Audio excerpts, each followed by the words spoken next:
Praise the Lord Jesus. सुबह के 3:30 बज चुके हैं। आइए हम पवित्र कलाम को पढ़ें।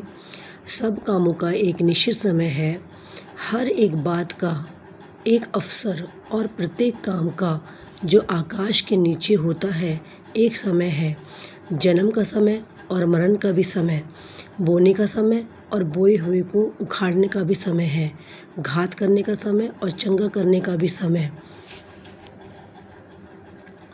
ढा देने का समय और बनाने का भी समय है, सोने का समय और हंसने का भी समय है, छाती पीटने का समय और नाचने का भी समय है, पत्थर फेंकने का समय और पत्थर बटोरने का भी समय है, गले लगाने का समय और गले लगाने से रोकने का भी समय है, ढूंढने का समय और खो देने का भी समय है, बचा रखने का समय और फेंक देने का भी समय है, फाड़ने का समय और सोने का भी समय, चुप रहने का समय और बोलने का भी समय है, प्रेम करने का समय और बैर करने का भी समय है, लड़ाई का समय और मेल करने का भी समय है। काम करने वालों को अपने परिश्रम से क्या लाभ होता है?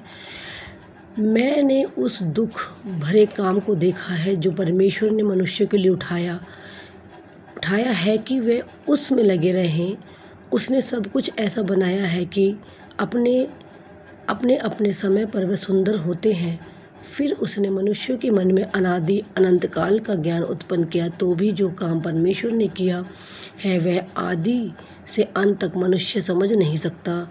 मैंने जान लिया है कि मनुष्यों के लिए आनंद करने और जीवन भर भलाई करने के सिवाय और कुछ भी अच्छा नहीं।